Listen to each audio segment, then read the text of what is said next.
Ladies and gentlemen, good day and welcome to the Varun Beverages Limited earnings conference call. As a reminder, all participant lines will be in the listen-only mode and there will be an opportunity for you to ask questions after the presentation concludes. Should you need assistance during the conference call, please signal an operator by pressing star then 0 on your touchtone phone. Please note that this conference is being recorded. I now hand the conference over to Mr. Anup Pujari from CDR India. Thank you, and over to you, sir. Thank you. Good afternoon, everyone, and thank you for joining us on Varun Beverages Q3 FY2024 earnings conference call. We have with us Mr. Ravi Jaipuria, Chairman of the company, Mr. Varun Jaipuria, Executive Vice Chairman and Whole-Time Director, and Mr. Raj Gandhi, Group CFO and Whole-Time Director of the company. We'll initiate the call with opening remarks from the management, following which we'll have the forum open for a question and answer session. Before we begin, I would like to point out that some statements made in today's call may be forward-looking in nature, and a disclaimer to this effect has been included in the results presentation shared with you earlier. I would now request Mr. Ravi Jaipuria to make his opening remarks. Good afternoon, everyone, and thank you for joining us on our earnings conference call. I hope all of you had the opportunity to go through our results presentation that provides details of our operational and financial performance for the third quarter and 9 months ended 30th September 2024. We are pleased to report another strong quarter despite the challenges posed by excessive rainfall in India. We achieved consolidated revenue growth of 24.1%, including contribution from BevCo, driven by our expanded distribution network, increased product penetration, and favorable demand trends in key markets. Enhanced operation efficiencies led to an improvement of 117 basic points in our EBITDA margins, resulting in a robust 30.5% growth in EBITDA and a healthy 22.3% growth in PAT for the quarter. On the operational front, we are excited to share the successful commissioning of our greenfield facility in the Democratic Republic of Congo, DRC, in response to strong demand and our limited presence in this region.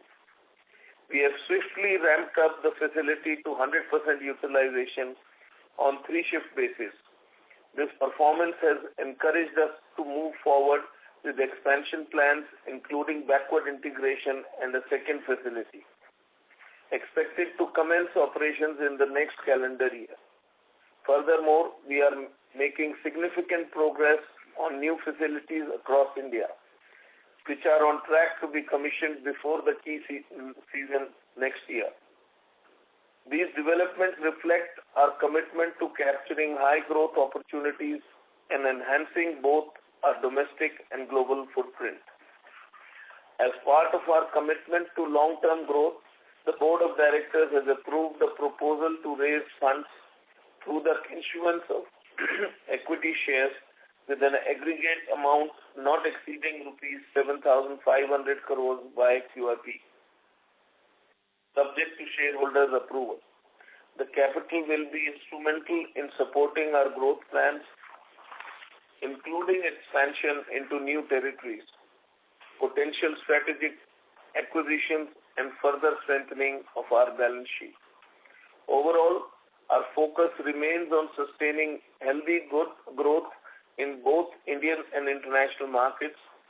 The Indian market, with its growing consumption class and evolving consumer preference, continues to offer immense opportunities.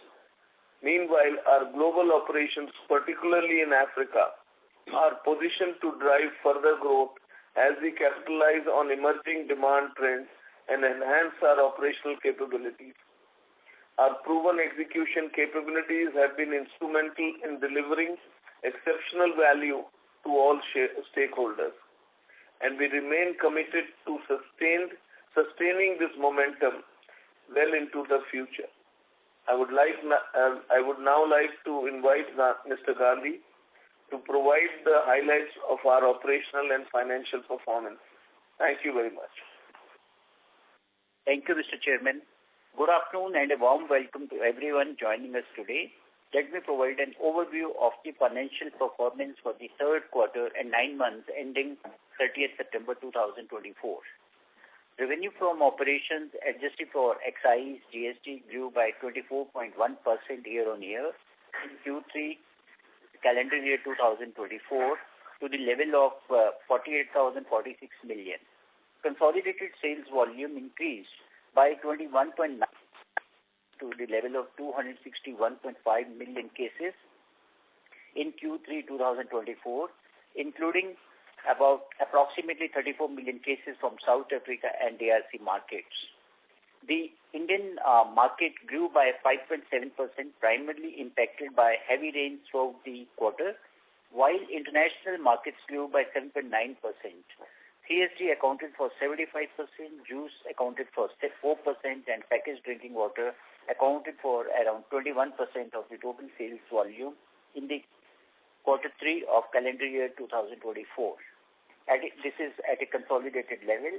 Non-carbonated beverages portfolio, which includes juice-based drinks and value-added dairy beverages, sports drinks, etc., in India has grown by 23.9%. This is about non-carbonated beverages in the 9 months, grown up by 23.9%. Our gross margins during the quarter improved marginally by 22 basis points, rising to the level of 55.5% from the earlier level of 55.3%. This is reflecting our continued focus on cost management. This, along with higher operational efficiencies, led to a 117 basis point expansion in our EBITDA margins, rising to the level of 24% from the earlier level of 22.8%.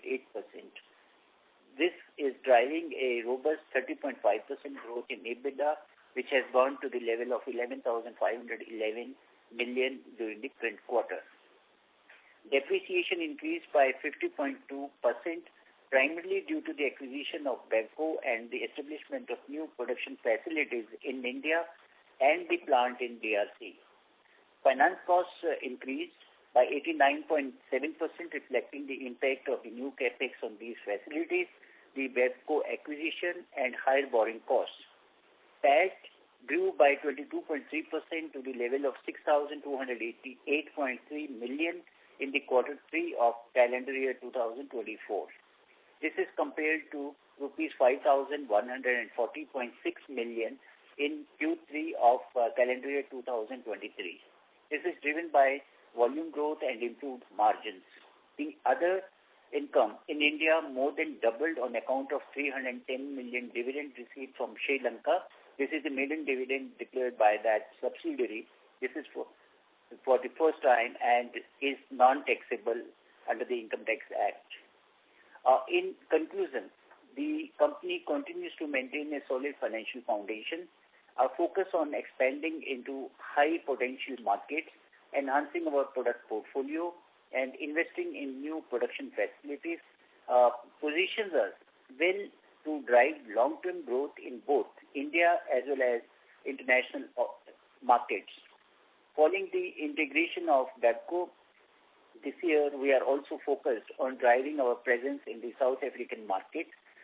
With efforts already underway, we are confident that this will provide additional avenues for growth in the near future. Additionally, as covered by the chairman, the board's approval for a QIP of an amount not exceeding up to 7,500 crore, subject to shareholders' approval, will further support our growth plans. The funds will be raised to enable the company to repay debt and enhance profitability at PAT level. This will also strengthen the balance sheet and prepare the company to pursue strategic acquisitions. The net debt was around 6,000 crores. This was including CWIP on capacity for calendar year 25, season 2 implementation of plant at Kangra, Himachal Pradesh, Prayagraj, Uttar Pradesh, and Buxar, Bihar, and Meghalaya. On that note, I conclude my opening remarks and would now like to ask the moderator to open the forum for any questions or suggestions. Thank you.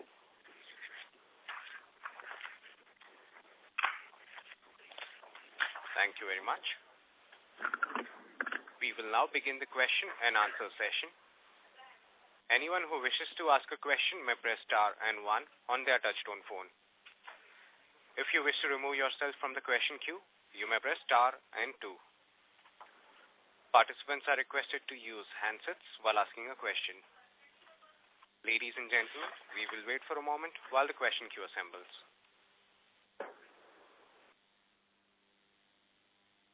Our first question is from the line of Aditya Soman from CLSA. Please go ahead. Hi, good afternoon. Two questions from me.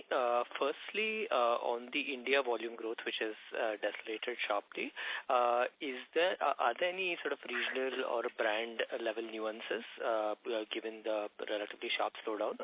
While I understand, obviously, the rains have been very uneven in the quarter, and this quarter is not very large seasonally. But I just want to understand if there were any differences between different regions, and secondly, just in terms of whether there's been a recovery in October.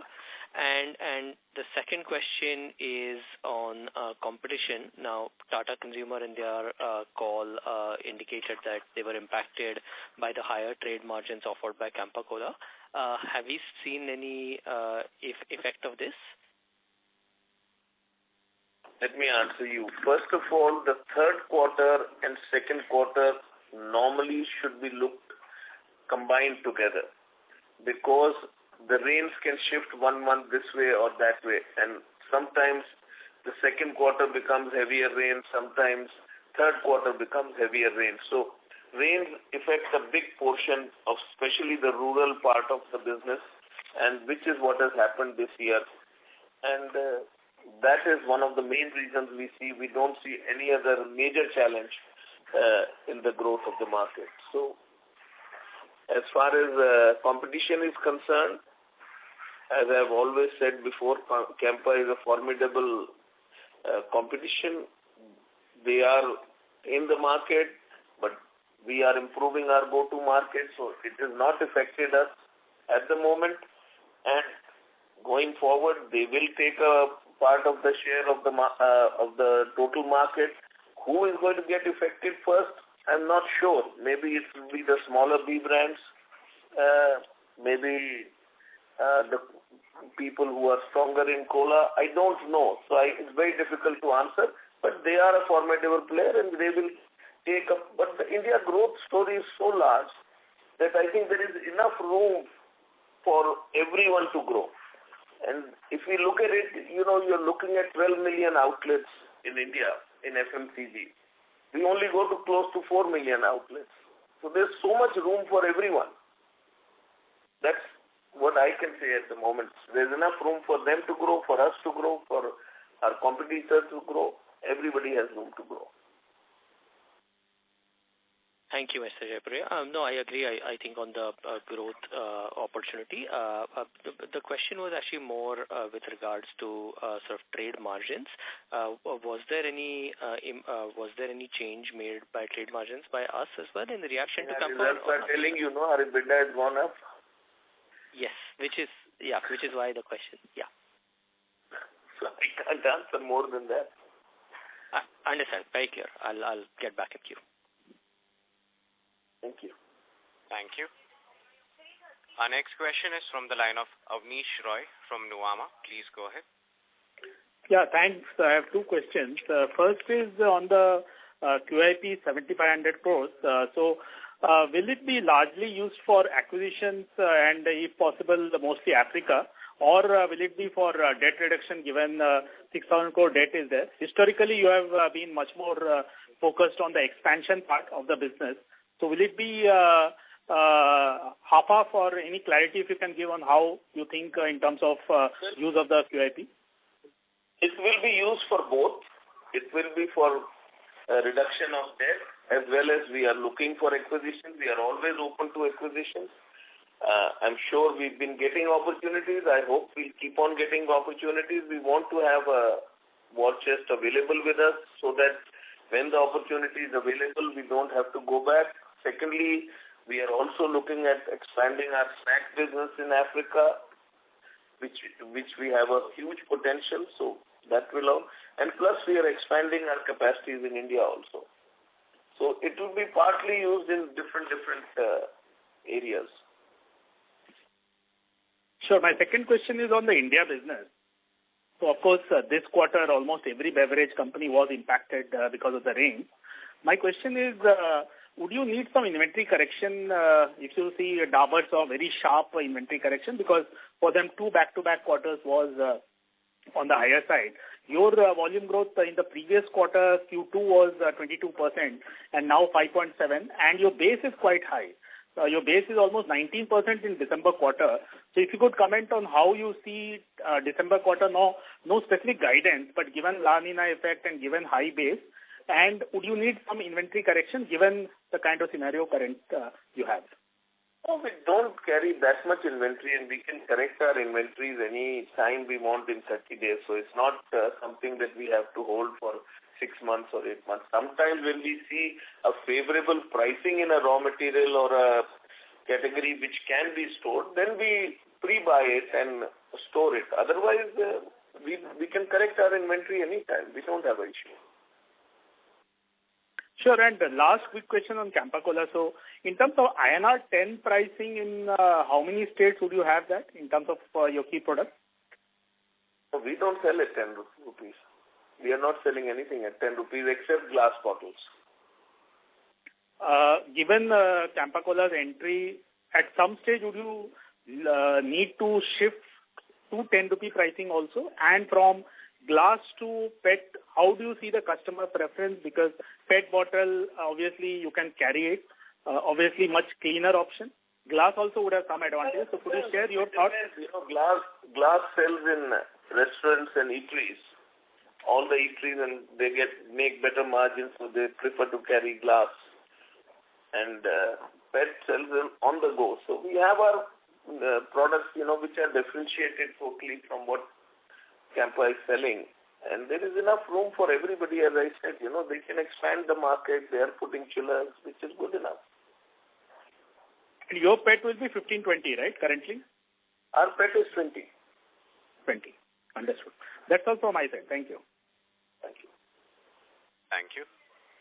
Our next question is from the line of Jay Doshi from Kotak. Please go ahead. Hi, thanks for the opportunity. Could you give us some more color on, what's your, based on the early success you've seen in DRC, the, roadmap ahead? I know you shared some details in the presentation, but want to broadly understand how big the market is and what is a, reasonable market share to have in a market like DRC. So that's one. And second is, I think in the 6 months so far, you've clocked about 60 million cases, 58-60 million cases in South Africa. So what is the seasonality in that market? Because the next 6 months will probably be peak season there.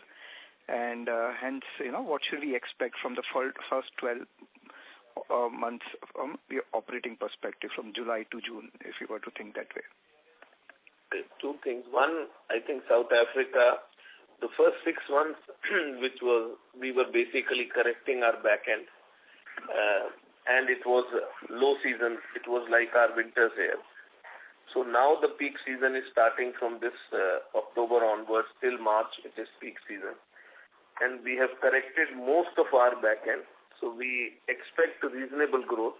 I think we are improving our go-to market. So, it's a bit early to say because October has just started. But I definitely believe we should do a reasonably decent job. And as far as DRC is concerned, so we have the capacities we put are sold out. So we are expanding our capacities, and which will be happening part of it will be happening in early January, February, and the balance will be in July, August. So this is doubling down of capacity at the current plant will happen in Jan Feb, and the new plant that you are opening in the other part, other territory within. It will be, but overall, it will be more than doubling the capacity. Okay, and currently it is nameplate capacity is 25 million cases, right? While you are operating 3 shifts, so you may be doing more. No, it is about 35 million cases approximately. Okay. So by this time next year, your capacity for DRC will be 70 million cases, or more than doubling is what you indicated. Should be. Could be more. Sure. And just to follow up there, so in India, typically the seasonality we see is that this first half, tends to be a little over 60% of annual sales. Is that something we should expect in South Africa as well? That the next 6 months should be more than 60-65% of annual volumes?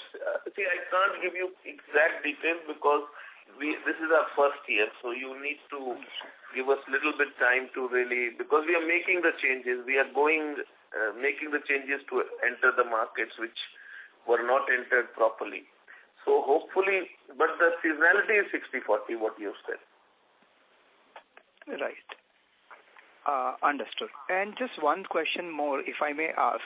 Lately we are seeing, this Jeera Masala Soda seems to be doing quite well in many markets, and we see it, in some small retail outlets as well in Mumbai. What are your thoughts on, the opportunity in some, product like that, and whether, there is a case for you to have something coming? We should have something next year. We are asking Pepsi, and hopefully we have Nimbu Masala Soda already, which we are launching back, right. And hopefully we should have something with Jeera also. But this depends on Pepsi when they are ready.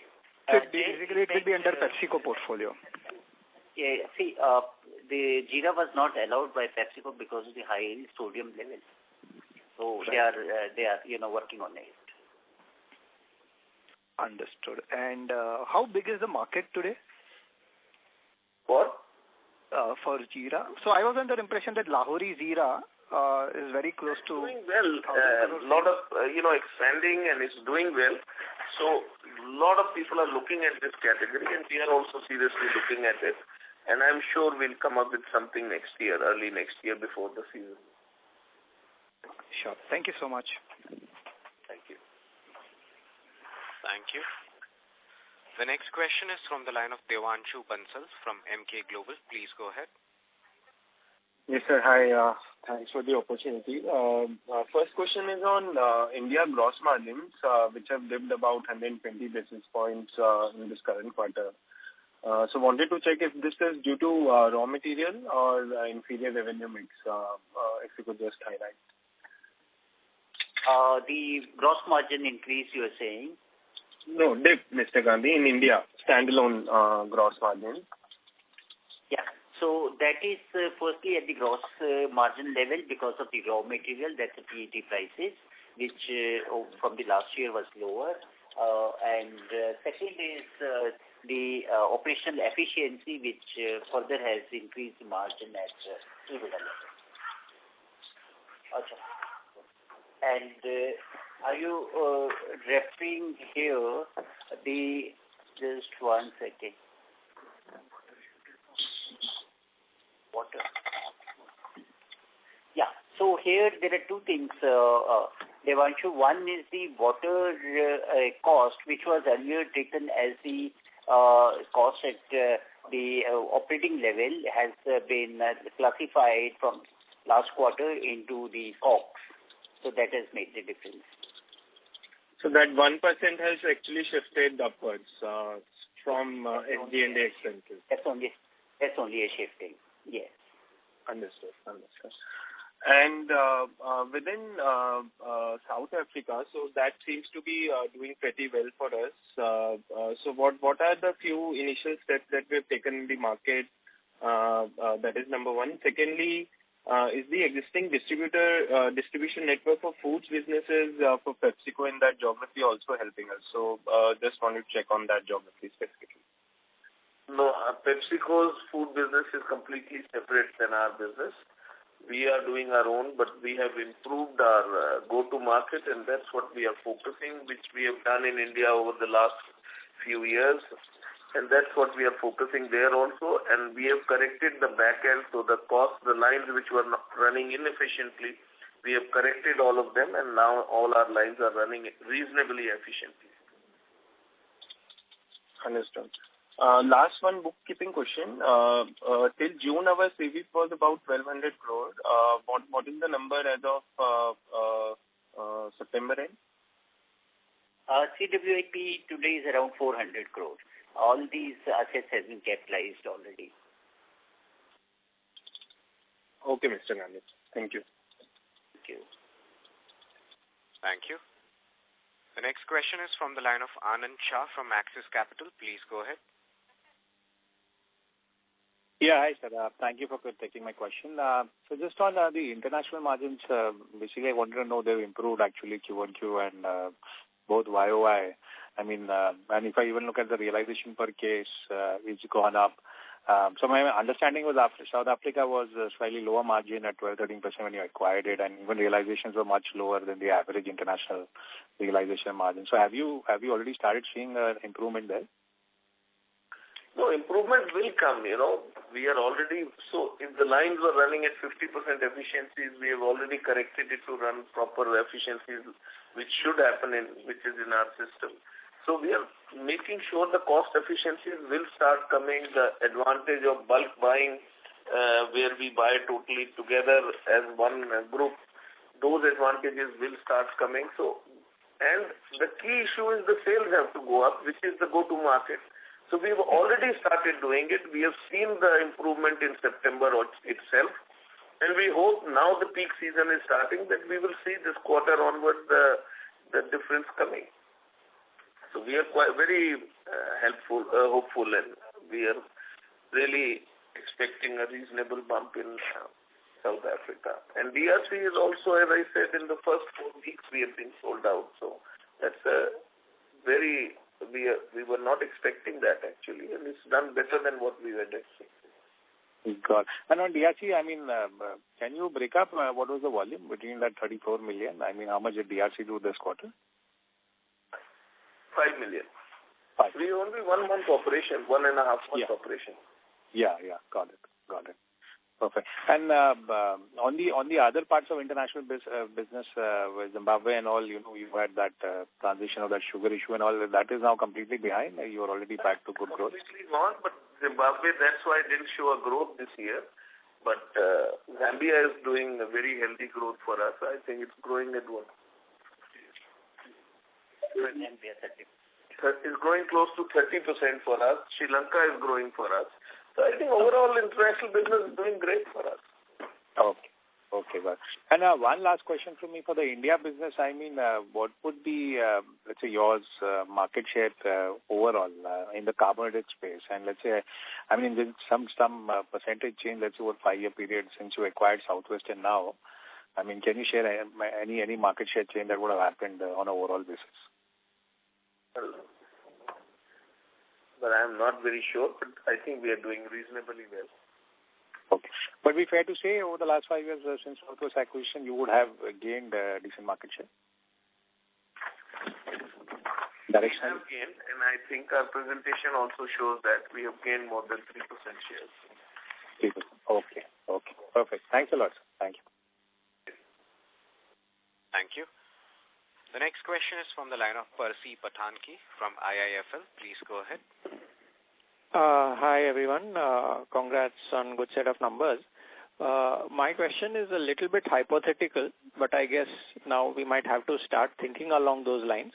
So in a situation where, let's say, Campa is able to make inroads and is, let's say, gaining share, what would be our response and what would be our priority? Would we sort of prioritize sort of market share and therefore try and come lower in the pricing, or would we prioritize our margins given that there are other brands also at a lower pricing and we would just probably treat Campa in the same bucket? So what would be the top-down thought process on this? I think the first thought process would be to expand the market. As we are expanding, we are adding 300,000 to 400,000 outlets every year. and Campa has just entered the market. So for Campa to also reach a large portion of the market, it will take some time. It has taken us. And there is enough room in the market. As I said, from 12 million, we are only reaching 4 million.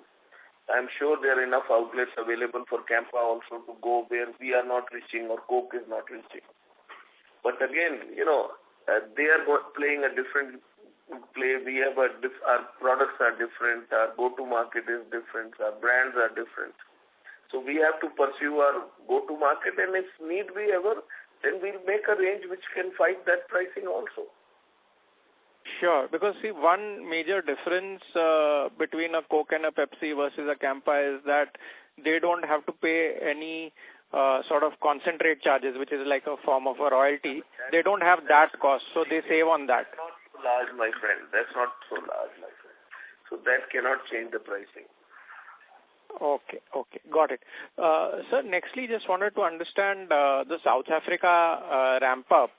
I believe when we took over, the Pepsi market share was a low single digit, and they had some private labels, and the total market share of that company was, I think, in low double digits, if I'm not mistaken. So has there been any ramp up to those numbers? I know it's very early, but like in DRC, we saw even in the first month a very big sort of very material ramp up. Just wanted to understand, have we seen any kind of ramp up in South Africa versus the situation when we took over? Absolutely. We are ramping up. Our Pepsi share is increasing, but it's still too early stage.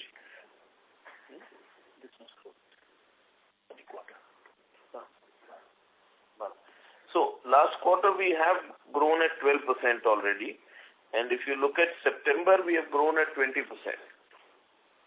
Okay, and this is on a YOY basis, right? Yeah. So as we are ramping up our the system, it will take some time, but September has given us the go forward what is possible, and we are very happy with the 20% growth which we have seen in September, and the season has not even started. Got it. Yeah, that's all from me, sir. Thanks and all the best. Thank you. Thank you. The next question is from the line of Sumant Kumar from Motilal Oswal. Please go ahead. Yeah, hi sir. So can you talk about the overall the growth we have seen 6% volume growth. So how is the tier 2, tier 3 cities and rural doing compared to urban? Oh, you see, when there is heavy rains, rural always gets disturbed first. So this quarter has been a very unpresidential rain. So rural has definitely got disturbed this quarter. But similarly, the second quarter, rural grew faster than the urban.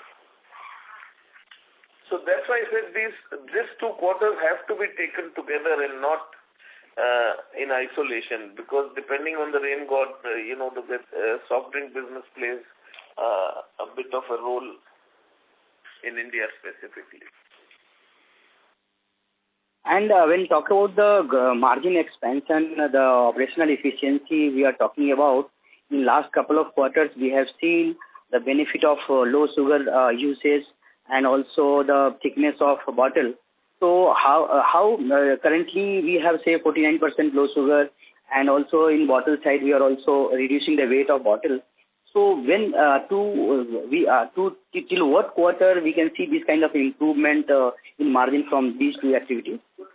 You'll keep on seeing improvements because all our new plants, large plants which are coming up, they are much more efficient than the older plants. Secondly, we have now tried to do a complete backward integration in our bigger plants. So there is a freight savage, we save freight on preforms, on caps. We are not transporting, we don't transport boxes. So there are minor savings, but when you start adding up, it all starts becoming a large number. So we are trying to do whatever is practical. And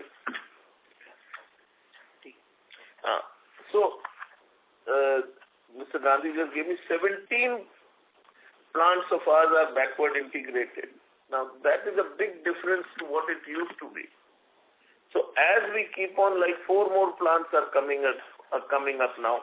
So, all these new plants which are coming up, our cost of production is much lower. Our lines, the same lines which used to produce at one time 100 bottles and 200 bottles a minute, now are producing 800 and 900 bottles a minute.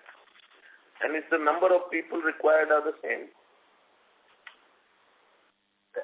And many beverage companies we have seen subdued performance, and some companies we have seen beverage industry degrowth also, and we have grown 6% volume growth in domestic market. So what differentiation we have seen in our company and our business model?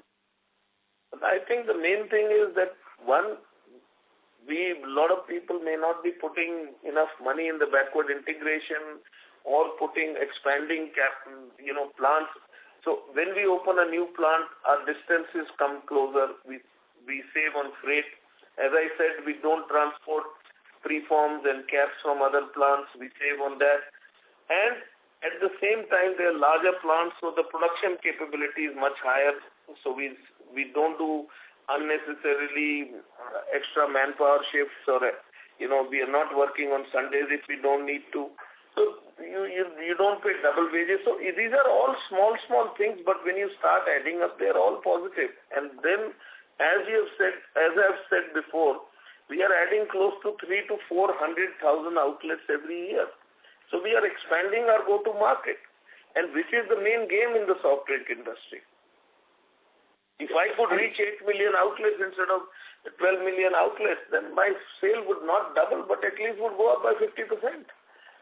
So, question is how fast I can ramp up the system. And lastly, the rPET size, the industry, it is a mandatory to use 30% rPET. So what is the status on that?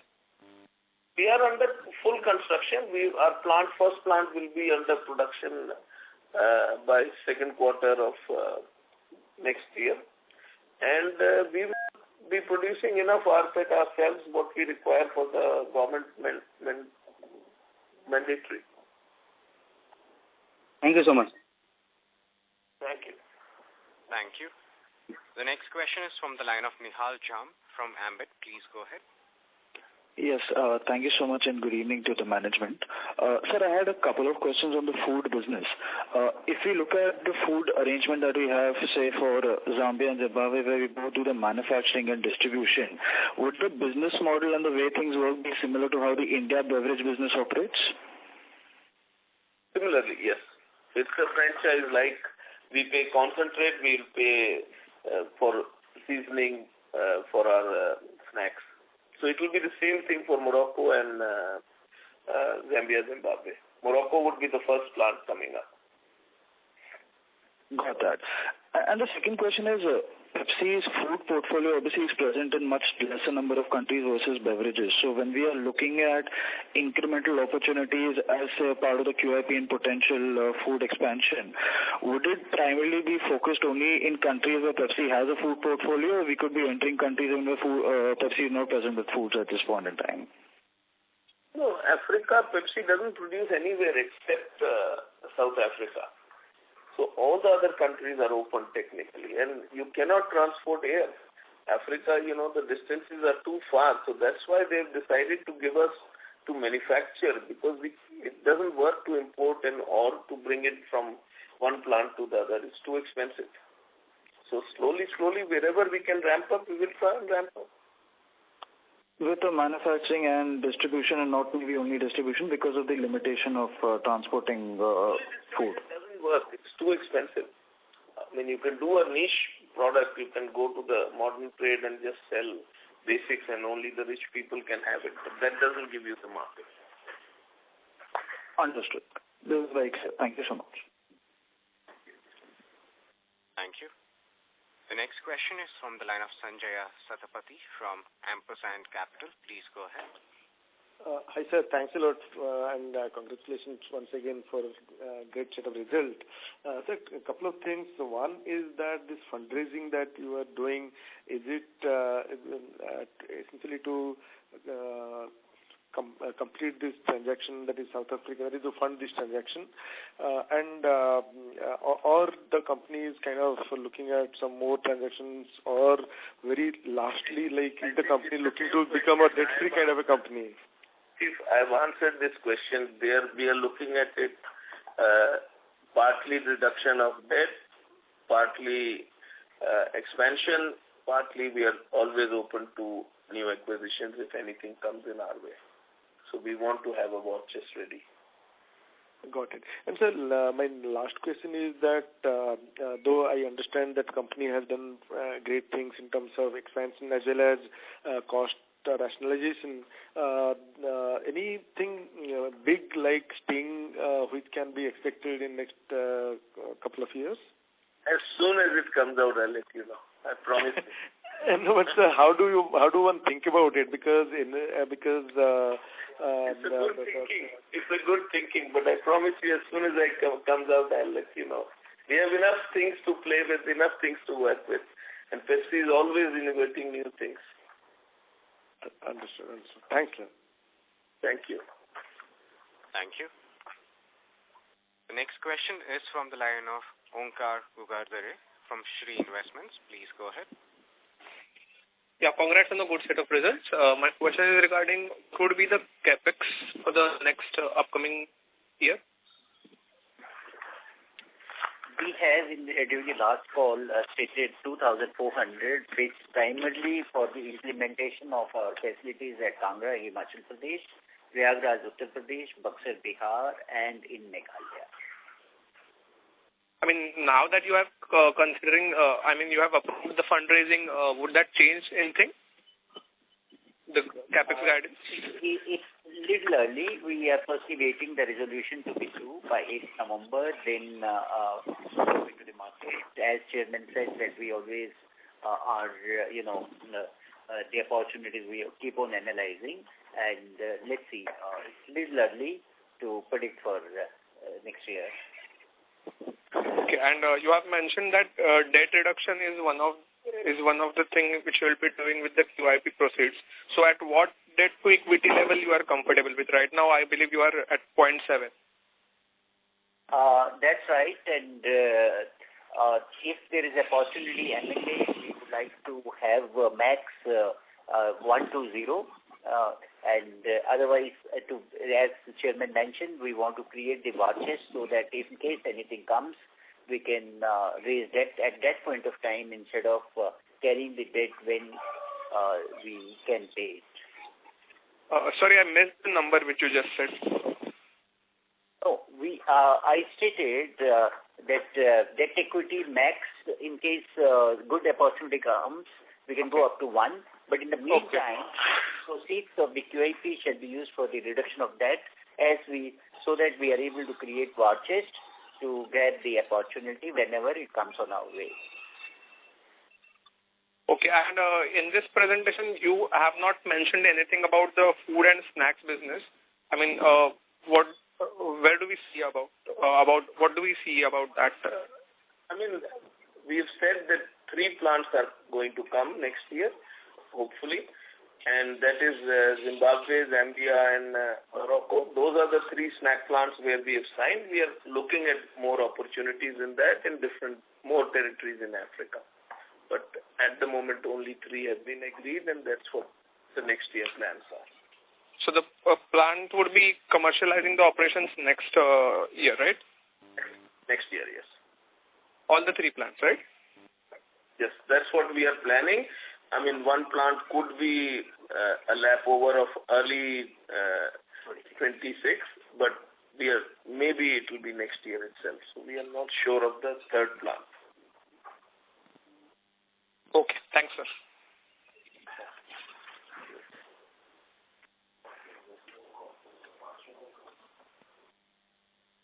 Thank you. The next question. Yeah, please go ahead. Yes, the next question is from the line of Shirish Pardeshi from Centrum Broking. Please go ahead. Yeah, hi, good evening, Ravi, Mr. And Mr. Gandhi. Just two questions in the beginning.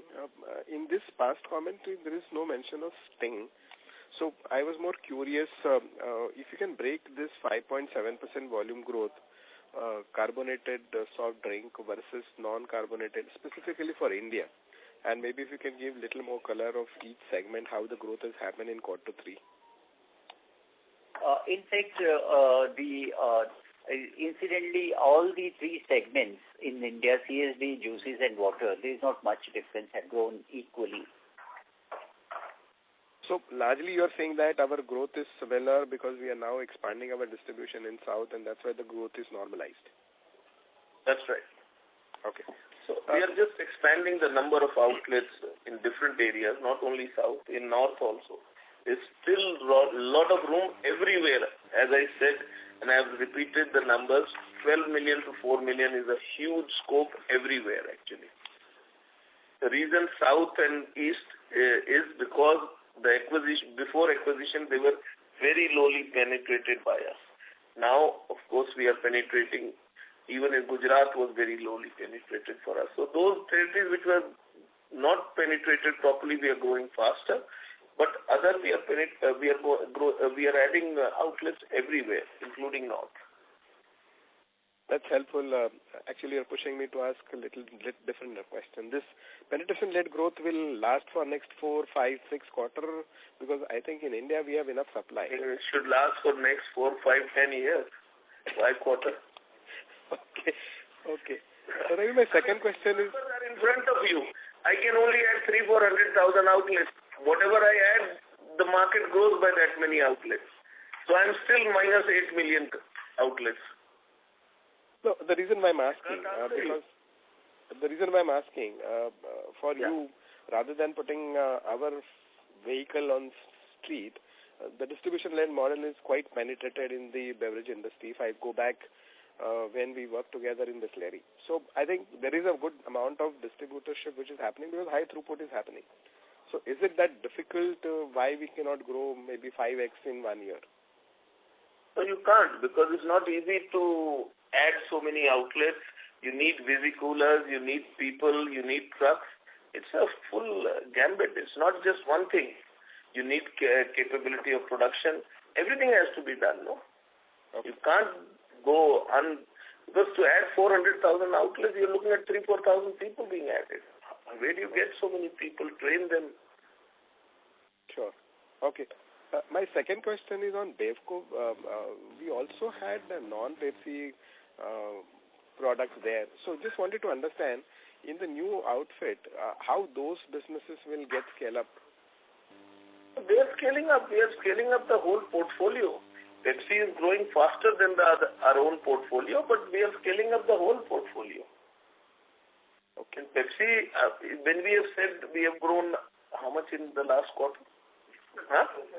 12.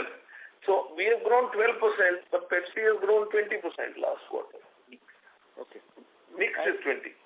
And just last question in India, what would be the contribution for Sting as of 9 months? It's slightly more than 15%. Okay. Okay, all right. Thank you, Mr. Gandhi, and thank you, Mr. Jayapuri.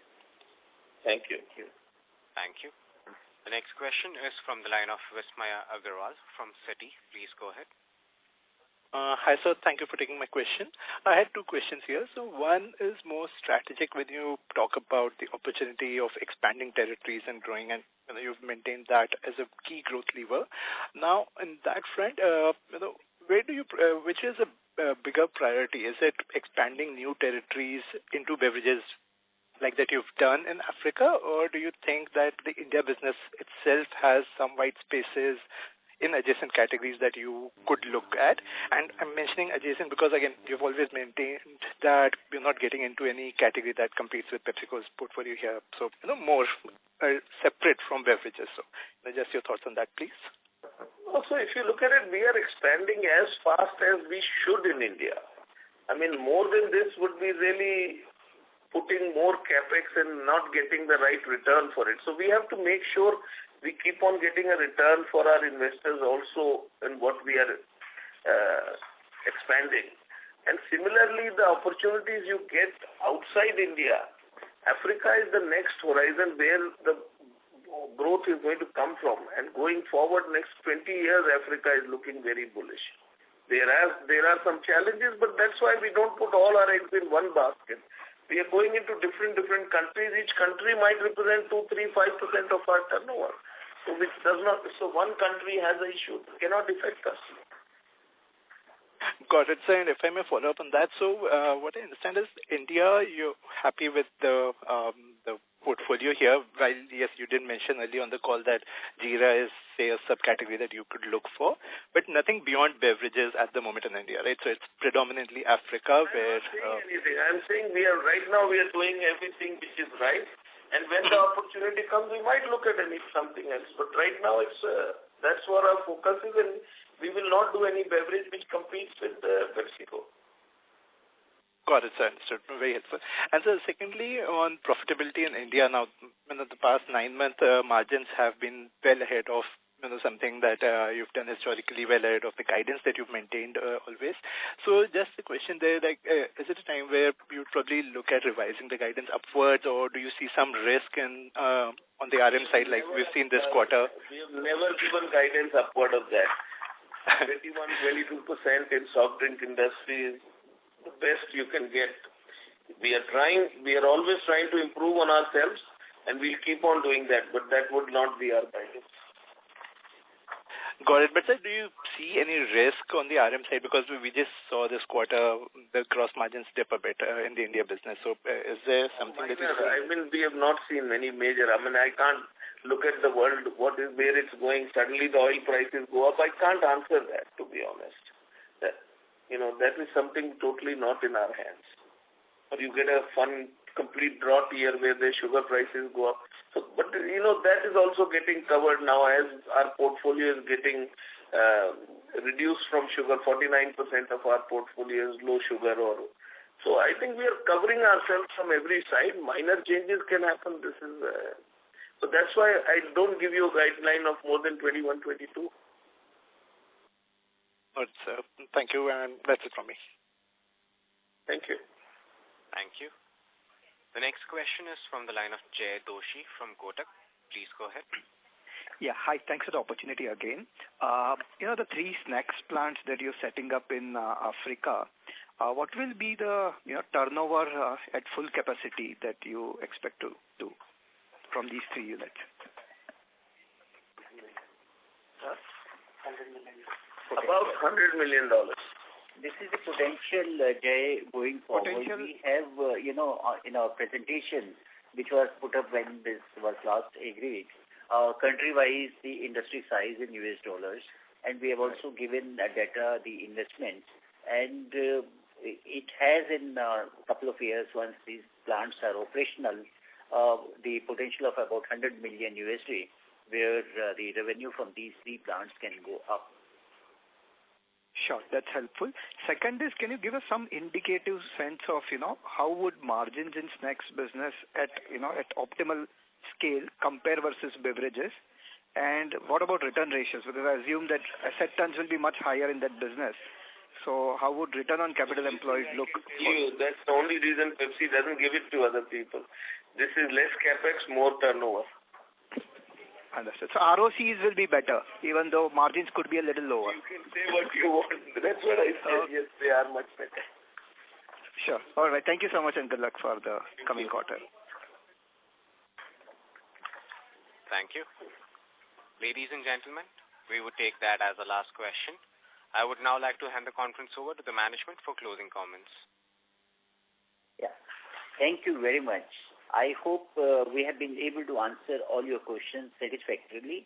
Should you need any further clarifications or would like to know more about the company, please feel free to contact our investor relations team. Thank you once again for your interest and support and for taking the time out to join us on this call. Look forward to interacting with you soon. Thank you very much once again. Thank you. Thank you. On behalf of Varun Beverages Limited, that concludes this conference. Thank you for joining us, and you may now disconnect your lines.